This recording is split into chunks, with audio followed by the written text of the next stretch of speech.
பார்க்க போறோம்னா, அதாவது கடன் வாங்கினவங்க வீட்டுக்கும் ஆபீஸுக்கும் போகும்போது அந்த ரெக்கவரி ஏஜென்ட் கிட்ட இருந்து பாதுகாப்பா வந்து எங்களுக்கு ஏதாவது வழிமுறைகள் இருக்கான்னு கேட்கறாங்க. இந்த கேள்வி வந்து ரொம்ப பேர் கேட்டிருக்காங்க. அதுலயும் பார்த்தீங்கன்னா வீட்டுக்கு ஆபீஸுக்கும் போகும்போது பாதுகாப்பா ரெக்கவரி ஏஜென்ட்டுகளை சமாளிப்பது எப்படி?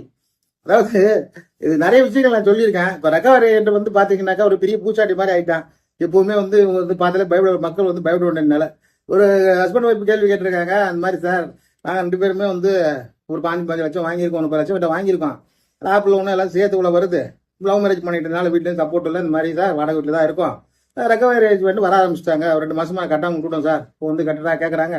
என்ன சார் பண்ணுறது? வெளியே போகிறதுக்கு பயமா இருக்குது. அது மட்டும் நம்ம ரெக்கவரி ஏஜென்ட் பாதுகாப்பு வேணும்னு நம்மனா வந்து இப்போ வந்து இதுவாக வாங்கி தர முடியும். பாதுகாப்புனா எப்படின்னு சொல்கிறேன்னு தெரியல. பொதுவாக சொல்லிடுறாங்க. அதாவது வந்து இந்த மாதிரி வந்து நிறைய பேர் வந்து லோன் வாங்கிட்டு வெளியே போக முடியாமல் கஷ்டப்பட்டுக்கிட்டு இந்த ரெக்கவரி ஏஜென்ட் எப்போ வருவாங்கன்னு சொல்லிட்டு இது பண்ணிட்டு இருக்காங்க.